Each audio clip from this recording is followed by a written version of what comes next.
भगवान और अपना यथार्थ कल्याण चाहने वाले पुरुष का यही कर्तव्य है कि वह अपने जीवन को भगवान नाममय बना दे और नाम के फलस्वरूप उत्तरोत्तर बढ़ती हुई नाम निष्ठा की ही कामना करे। यही नाम का आदर है और इसी भाव से नाम का भी सेवन करना चाहिए।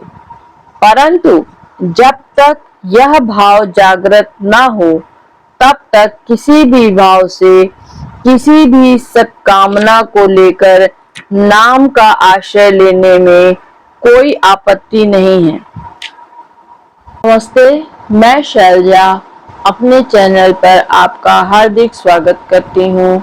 आशा करती हूँ आप सब स्वस्थ एवं प्रसन्न होंगे।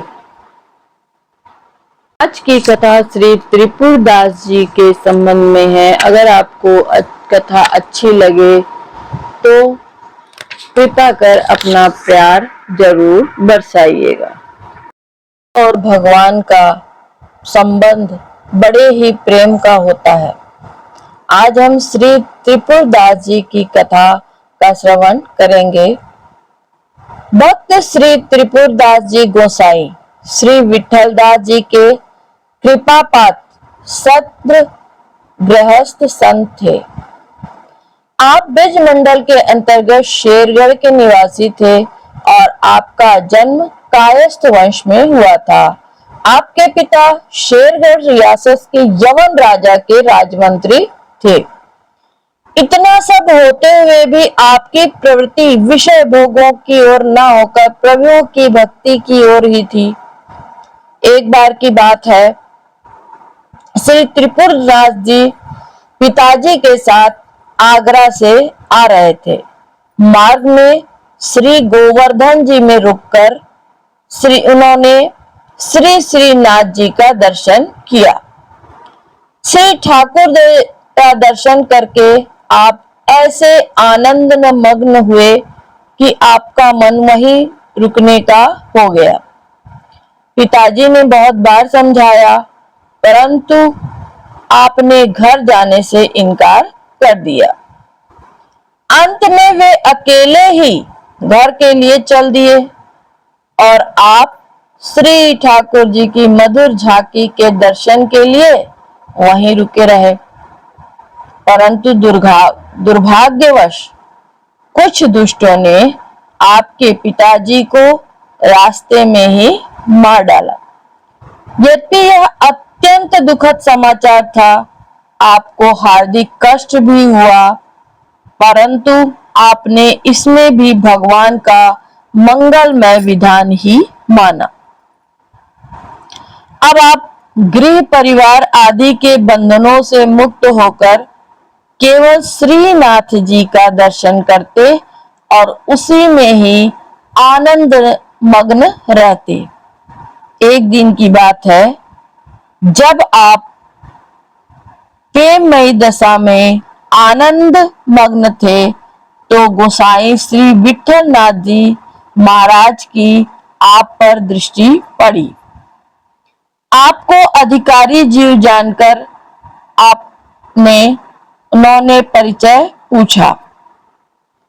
आपने श्री आचार्य जी के चरणों में प्राणी पतकर साष्टांग प्रणाम किया और अत्यंत ही दीनता पूर्वक कहा, प्रभु, मैं मात्र पितृहीन सर्वथा अनाथ बालक हूँ।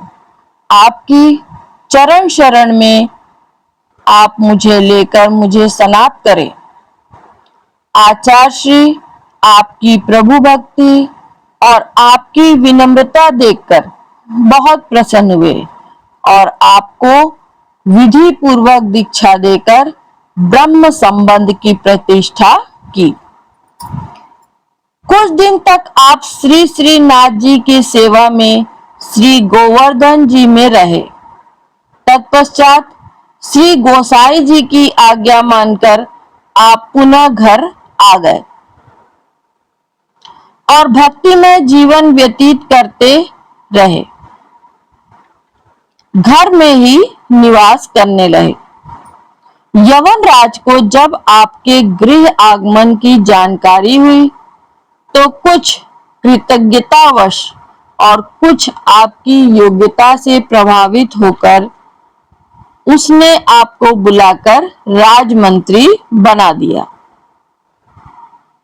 श्री त्रिपुरदास जी राजमंत्री तो बन गए, पर जो अनंत ब्रह्मांडों के स्वामी का सेवक रहा हो उससे किसी तुच्छ यवन राजा की चाकरी भला कैसे हो सकती थी?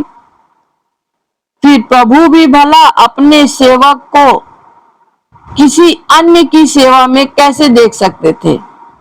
अन्यायी यवन राजा की चाटुकरता आपसे नहीं हो सकी, अतः उसने द्वेषवश आपका सर्वस्व अपहरण कर लिया और मंत्री पद से हटा दिया।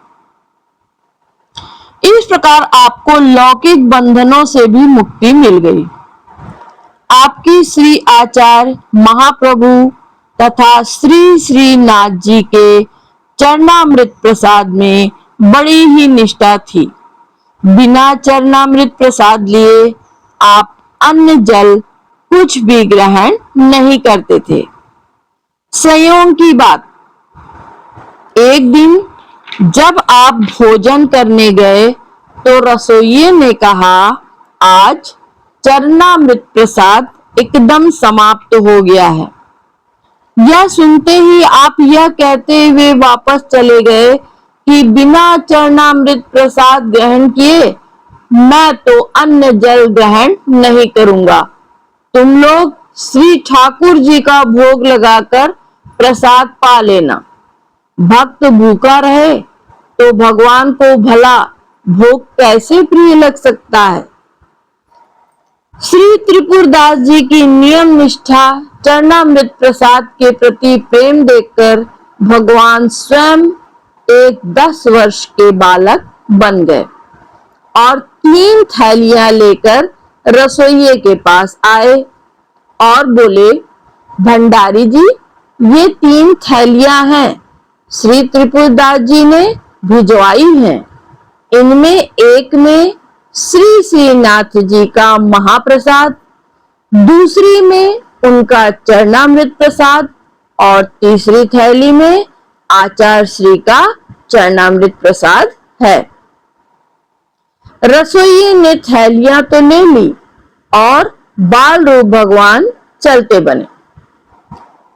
श्री ठाकुर जी का भोग लग जाने पर रसोइये ने श्री त्रिपुरदास जी को बुलाने के लिए भेजा, परंतु वे न आए। कई बार बुलाने पर आए तो खिन्न भाव से कहने लगे, मैंने तो पहले ही कह दिया था कि बिना चरणामृत प्रसाद ग्रहण किए मैं एक कण भी मुख में नहीं डालूंगा, फिर आप लोग क्यों बार बार बुला रहे हैं?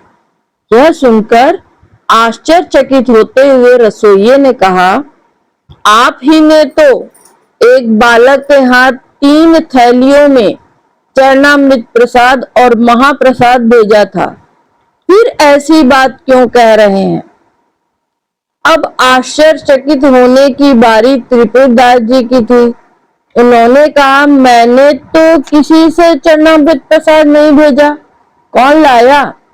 कहाँ है वह बालक? रसोइये ने कहा, वह तो थैलियां देकर तुरंत चला गया था। अब आपको यह समझते देर न लगी कि कर्णाविग्रह श्री श्रीनाथ जी ने ही मेरे लिए कष्ट किया है। प्रभु की कृपा विचार कर वे गदगद हो गए, उनकी आंखें अश्रुपूरित हो उठी। श्री त्रिपुरदास जी ने ऐसी प्रतिज्ञा की थी कि मैं प्रतिवर्ष शीतकाल में ठाकुर श्री श्रीनाथ जी के लिए दगला या एक अंगरखा भेजा करूंगा।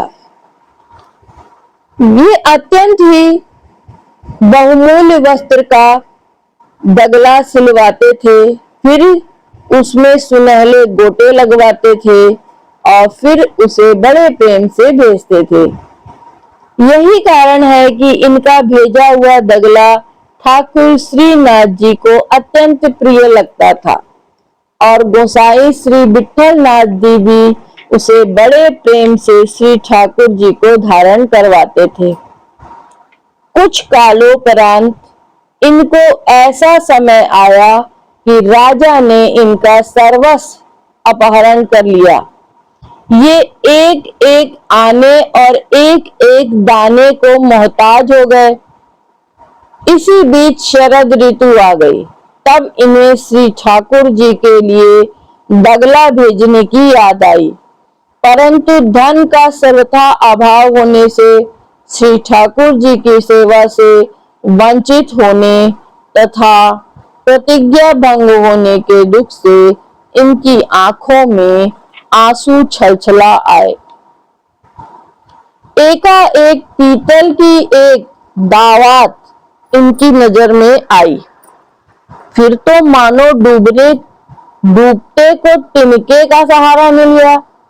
इन्होंने मन में निश्चय किया कि इसी को बेचकर श्री ठाकुर जी की सेवा करूंगा। श्री त्रिपुरदास जी ने उस दावत को बाजार में बेचा। उससे उन्हें 1 रुपया मिला। 1 रुपए में इन्होंने केवल मोटे कपड़े का एक थान खरीदा और फिर उस कपड़े को लाल रंग में रंग दिया, परंतु फिर भी इनका साहस नहीं हुआ कि ऐसे साधारण वस्त्र को लेकर हम कैसे श्री गोसाई जी के पास जाएं। अतः उसे घर में ही रख लिया। सोचा था कि श्री गिरिराज की ओर से कोई आएगा तो उसके द्वारा भिजवा दूंगा। इसी बीच श्री गोसाई जी का एक कोई सेवक अपने गांव में आया हुआ सहज ही दिख गया। फिर तो इन्होंने यह वस्त्र उस सेवक को देकर कहा, आप इसे भंडारी जी को दे देना। यद्यपि यह वस्त्र श्री गोसाई जी के किसी दास दासी के पहनने के योग्य भी नहीं है, तो भी मुझ दीन की इस तुच्छ भेंट को आप ले जाइए। परंतु एक बात का ध्यान रखिएगा, मेरी आपकी यह प्रार्थना है कि इस वस्त्र का समाचार श्री गोसाई जी को मत सुनाइएगा। उस सेवक ने श्री त्रिपुरदास जी के वस्त्रों को लाकर भंडारी जी के हाथों में दे दिया और उस भंडारी ने उस वस्त्र को बिछाकर उसके ऊपर श्री ठाकुर जी के श्रृंगार के बढ़िया वस्त्र रख लिए। परंतु परम स्नेही श्री ठाकुर श्री श्रीनाथ जी से भक्त के इस प्रेम उपहार की उपेक्षा सही नहीं गई। वे व्याकुल होकर बोले, मुझे बड़े जोर से ठंड लग रही है, शीघ्र इसको दूर करने का कोई उपाय करो। तब श्री गोसाई जी ने बहुत से सुंदर सुंदर वस्त्र श्री अंग पर उड़ाए, परंतु ठंड नहीं गई। तब श्री गोसाई जी ने अंगीठी जलाई, फिर भी उनकी ठंड दूर नहीं हुई। तब आपके ध्यान में आया कि किसी भक्त पर अनुग्रह करने के लिए प्रभु यह लीला कर रहे हैं। अतः तुरंत ही सेवक को बुलाकर पूछा, इस वर्ष किस किस की पोशाकें आई हैं? बही खोलकर सेवक ने सबका नाम सुनाया, परंतु एक श्री त्रिपुरदास जी का नाम नहीं लिया। गोसाई श्री विठलदास जी ने कहा, मैंने भक्त श्री त्रिपुरदास जी का नाम तो सुना नहीं, क्या इस वर्ष इनके यहाँ से कोई पोशाक नहीं आई है? सेवक ने कहा, उनका सब धन नष्ट हो गया है, अतः उनके यहाँ से मोटे कपड़े का एक थान आया है। मैंने उसे और पोशाकों से नीचे बिछा रखा है। श्री गोसाई जी श्री ठाकुर जी के मन की बात जान गए। प्रेम प्रवीण प्रभु को भक्तों के भाव देखकर उनके प्रेम उपहार को वे सहर्ष स्वीकार करते हैं। आज्ञा दी कि उस कपड़े को शीघ्र लाओ। सेवक अनमना सा होकर उस कपड़े को ले आया, परंतु तुरंत ही श्री ठाकुर जी के दर्जी को बुलाकर उस कपड़े को नाप साध कर कटवा कर अंगरखा सिलवाया गया। श्री गोसाई जी ने तुरंत उस अंगरखे को श्री ठाकुर जी के श्री अंग में धारण करवाया। तब श्री ठाकुर जी ने बड़े भाव में भरकर कहा, अब हमारा जाड़ा दूर हो गया।